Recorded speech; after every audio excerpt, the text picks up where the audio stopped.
Well, this is very exciting. It is. We've hoovered the carpets. We've dusted the sides. Well, you did. I was away. Well, that's right. I always do all of the donkey work around here. That's quite true. You just sit and ruminate in your brain. I do. But the reason for our incredible amount of cleaning, I mean, I even cleaned under the rim of the toilet, is because we have a very special guest today. Yes, we're very lucky that we keep getting competent people to come on the show. Amazing. It makes us seem stupid, which does our incompetence draw competent people to us? I think it works like magnets. Yeah, exactly. Yeah. Well, anyway, we have with us Martin Klein, who is not only a board game reviewer of some repute here in Germany, but he is also one of the shadowy, dark figures behind the Spiel des Jahres. The actual secret cabal. So, Martin, thank you. Thank you for coming on. Yeah, hi. Nice to meet you. So briefly, tell us about who you are, what you do, and then how you came to break the ranks of the Spiel des Jahres jury. You don't have to actually admit to any crimes. Although that would be cool if you did. Yeah. Okay. Well, so, as you said, I'm Martin and I'm 29 years old. I live in Siegburg, which is close to Cologne and Bonn, so in Western Germany. And yeah, as you said, I do reviews on board games, video reviews most of the time. And that at some point led to me being invited into this Spiel des Jahres committee. So since 2 years now, I'm one of the people you can blame if you're not happy with the decisions that the committee does. So why were you chosen? Oh, I don't know exactly. At some point, the jury members, they just look out for new members. They closely watch new reviewers, I think. And at some point they thought, oh, we could kind of use this guy, use his reputation to get our reputation back. And so at some point they just asked me if I wanted to join them, talk to me about the work of the jury, and well, I was enthusiastic about it. I thought it was quite a cool idea, quite a cool opportunity for me to be on that committee, and so I joined them 2 years ago. So tell us about the makeup of the jury. Is it generally people of a certain demographic, or is it, what I'm trying to ask you, I guess, is it all middle-aged white men? Or is this changing? It is I think the thing is, as you may know, the jury was created about 40 years ago now. So we have members. We don't have members that were there from the beginning anymore, only as in a consulting position. There is no real old guard protecting it now. So basically, anyone can become a jury member. I think I'm by far the youngest right now. So the average jury member would be I think around 45 or something like that. That would be the average right now. But it's open. Basically, it's open to anyone. Anyone from the German who's a German games journalist, German games critique. So before you became a jury member, you were just a normal member of the public like us. Yeah, I was just the usual board game geek. Yeah. So is actually going behind the curtain and now being part of the jury, was it different to how you expected, the process of choosing the prize? It kind of was, because, well, basically, before I entered the jury, I had this vague idea about this association, about how they function and what they aim for. And I really had to work into that when I entered the jury, to learn about the structure of it, and to understand what they want. So that was kind of eye-opening for me, because I before that, I listened to your last podcast and about your thoughts about the jury work. And what did we get horribly wrong? Oh, everything, of course. Quite right. Excellent. And 2 years ago, I was in the same position. I also, when the nominees were announced, I also speculated about the thought behind it, and so obviously now I know a bit more. So what was the biggest surprise you've had once you started working as a juror? Oh, well, basically that the biggest surprise for me was that these are normal people. It was always just these this committee that had a huge reputation, and I did, of course, know some of the members before, but not all of them.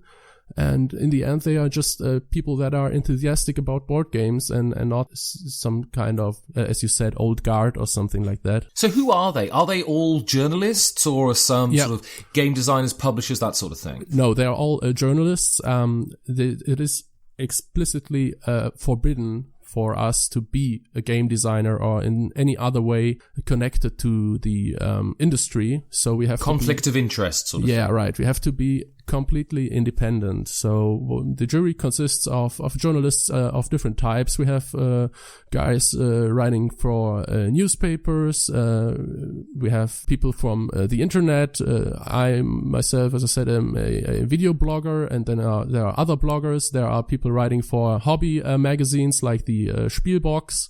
And so it's a mixture of anything, and it's also a demographic mixture. We are spread all over Germany, and one of us even lives in Switzerland. So yeah, well. Ooh. Now I have a bit of a more dicey question here. I was talking to some retailers the other day about the nominees, and on the side he remarked that he occasionally feels like the nominations are made in some kind of ivory tower. Now that you are sitting in this alleged ivory tower, how do you feel about that? Do you feel that there's some truth to it, or do you feel there's a strong misconception about how the committee works and why it selects the games it does? Well, you hear that a lot, that the jury somehow sits in an ivory tower or something like that. But you mostly hear that from people that are in their own ivory tower. For me, or from my point of view, I think that's not true at all. Basically, what each jury member does is going out and playing all types of games with all types of peoples. So that basically prevents us from being in an ivory tower. That contradicts being in an ivory tower, I guess. So let's talk about the process. How the lists are chosen. So what happens throughout the year? You go and play releases, and right. Do you come with your choices or? So what happens is, basically when around late summer, new games start showing up, because for us a year basically is summer to summer. Board game wise, when the first games start up, we immediately start discussing them. We start playing them, each in his own groups, because as I said, we are spread all over Germany and Switzerland, and so we don't really get to play with each other that often, but each member has his own groups of players, and then we immediately start discussing the new releases in a closed internet forum. So there is a way to talk about the games and immediately see if what the majority of the jury thinks about the games. And that goes on for the whole year. As you can imagine, at Essen in October, we get a huge amount of new games, and then we just work through these. And then in Nuremberg at the start of the year, the second huge batch of games shows up, and so that basically means that we get to play hundreds of games over the year, which we discuss over the course of the year, and then narrow it down over the course of the year. So what we are basically doing now is at some point we start doing lists. Each jury member contributes a list, which is quite informal. It doesn't really mean anything, but it's just give your top 10 games of the year for now, something like that. And that narrows it down. And then we have in May our closed meeting where we basically discuss the games that might have a chance to get nominated, and then discuss for a whole weekend. And at the end of this weekend, we have a nomination and a recommendation list for all 3 awards. So let's briefly go over these year's games. And if you just sort of brief 10 seconds, why? So let's start with Imhotep. Why was that put on the list? You can, that's, it's tough for me to talk about the recent nominees on this show, because I'm really afraid that some people think they can read into what I'll say now. It's hard to comment on a specific game. I think So, but what you need to know, but you probably know, what the audience needs to know is that I'm only in the jury for 6 of the 9 games that get nominated, and that's only the 6 games that you've been discussing in the last episode, I think. So I'm not in the kids games jury. It's a different jury, right? Yeah, right. It's a different jury. Well, yeah, for the from the 6 games that we have now, just generally speaking, they are all great games that can be great ambassadors for the hobby. Obviously, you pointed that out last year. We have a strong in the Kenner Spiel. There are 2 strong games with a narrative element, so that's kind of cool. That's kind of newish, I think. Do you think you, as a sort of, young, cool, hip gamer, have affected the nominations, affected the kind of games that have come through? Because I was speaking to a friend last night and he said, ask him if he thinks that Time Stories and Pandemic Legacy are now nominated because you're on the panel and, the sort of younger perspective is changing the way games are decided on. I'm just 1/9 of the jury. And of course I somehow influence the others, but they influence me as well. And it's not that you don't have to think that I, just because I'm younger, get or speak up for the, as you would say, cooler games or geekier games, something like that. So basically, no. It's not. What I tend to say when I get questions like this is the answer is yes, but only if you are happy with the games. Then it's my responsibility. If you're unhappy, then it's been the other's fault, obviously. So, what do you see as your duty in choosing these games as a judge? What do you want the prize to do for the hobby? Yeah.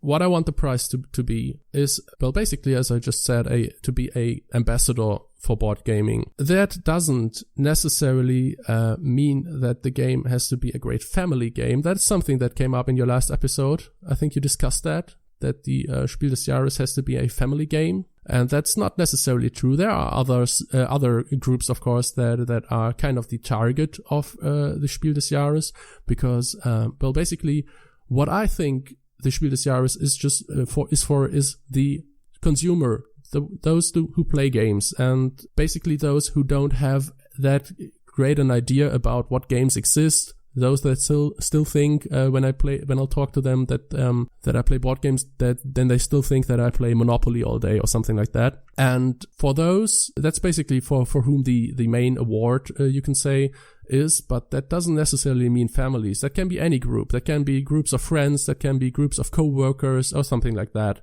So basically, what I want the award to be is, as I said, to be a gateway in some way for people entering the hobby, because that's how I entered the hobby. I think about 10 years ago. The first games I got to play were old Spiel des Jahres winners. I hope that somehow keeps on going like that. So where does your heart lie? Now, you don't have to tell me, but do you feel that you're better qualified for picking games for the Spiel des Jahres or for the Kenner Spiel? When I entered the jury, I certainly think that at this point I was more Kenner Spiel, the Kenner Spiel guy. Basically, that was what I was playing most of the time back then. But I changed that because obviously I needed to get more into family games. And now I'm saying family games. That's just the term gateway games more. That basically help getting me a bigger group of people to play, because basically now I'm playing with anyone I know who doesn't scream at the idea of playing board games. I think I've become both. When I started, my heart was more on the Kenner Spiel. Do you think it's strange that the Spiel des Jahres, which is a German prize for games released in Germany with German versions, do you think it's surprising or strange that it has such an impact worldwide? That it's everyone from around the world looks at it and it has such an impact? Yeah.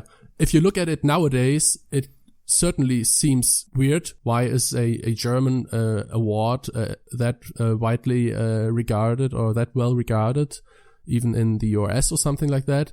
But if you look at the history, obviously when this started 40 years ago, board gaming really was even more much more than now a niche hobby, something that wasn't considered an activity for adults. So 40 years ago, you really just had family gaming. And that's the time when the award was created. Basically, when you look at it now, you see all these awards showing up. I think there's each country in Europe nowadays has its own game of the year thing going on, and the US has several different awards. They all don't have the history of the Spiel des Jahres. Spiel des Jahres has been around for 40 years and has used that time, and over that time managed to build up the reputation that it now has, because obviously most of the choices they did somehow helped board games as a cultural asset, making board games more available, more accessible for the wider audience. And that's, I think, the reason why it is so widely regarded. Yeah. Do you think that in the future, now that you've talked about the 40 years of history, do you see the Spiel des Jahres changing its role in a way, or changing how it is conceived? Because, as you mentioned, there are a lot of awards out there vying for consumers' attention. The Spiel des Jahres has, I think it has, from what I know, I mean, I've been on the jury for 2 years now, but from what I've got out of talking to other jury members, it's an evolving thing. It's always has been evolving, and so of course it will change in the future as well. There are no super strict rules which games get an award or something like that. There are some criteria, of course, that go into that.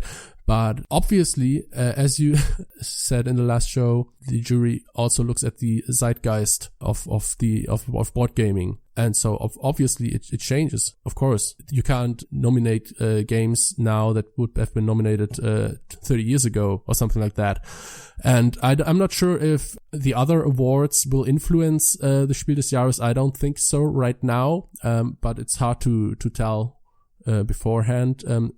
From my point of view, right now, of these new American awards, there is none that is in any way important for the German audience. They may start to become important in America. I'm not sure about that, but the thing is, the German audience, if they know a board gaming award, then it's the Spiel des Jahres, and the other awards, only geeks, board game geeks know about them. Finally, 2 questions. I'm going to try and frame this vaguely enough so you don't incriminate yourself. Firstly, have the winners been decided? When will they be decided?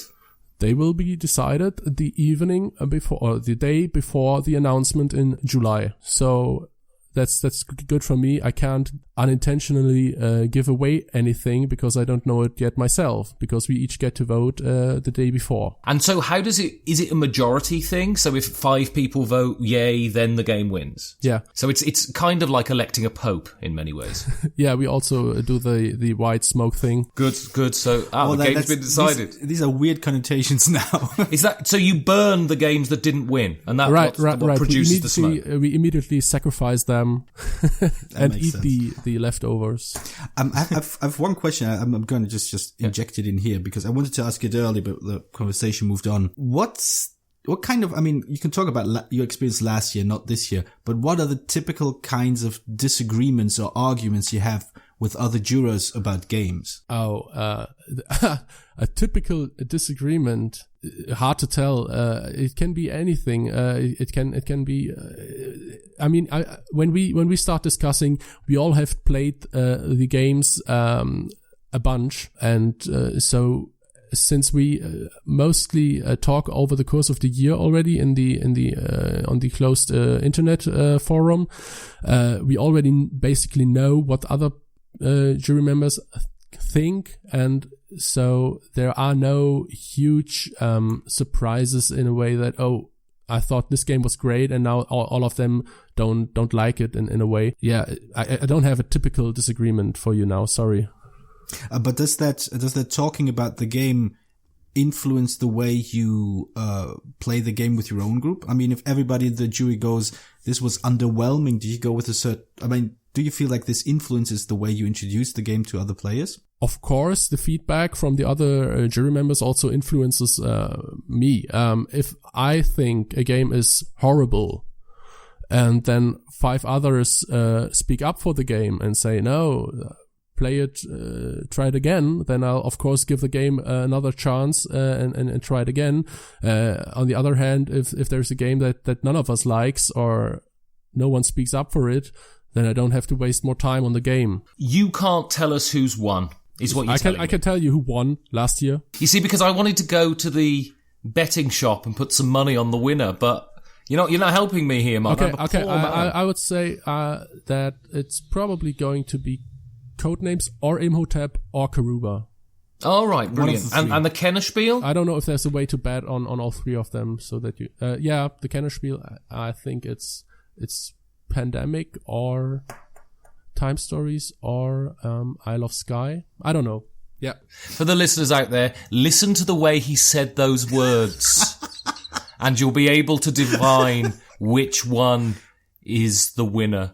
Anyway, so finally, I'd just like to say really thanks a lot, Martin, for giving up your time to come and speak to us. Yes. Thanks for having me on your show. Yeah, and it's really nice because last week we talked about the prize. It's really nice to get someone who actually knows what they're talking about it. We might call you up after the announcement to explain yourself. I'm expecting to be invited to the party. As I said, if you don't like the choices, then it wasn't my fault. The prize giving's in Berlin, right? Yeah. So I'll wait for my invitation, yeah? Yeah, okay, I guess it's coming through the post, yeah? Shadowy leader of the Spiel des Jahres jury, Martin Klein.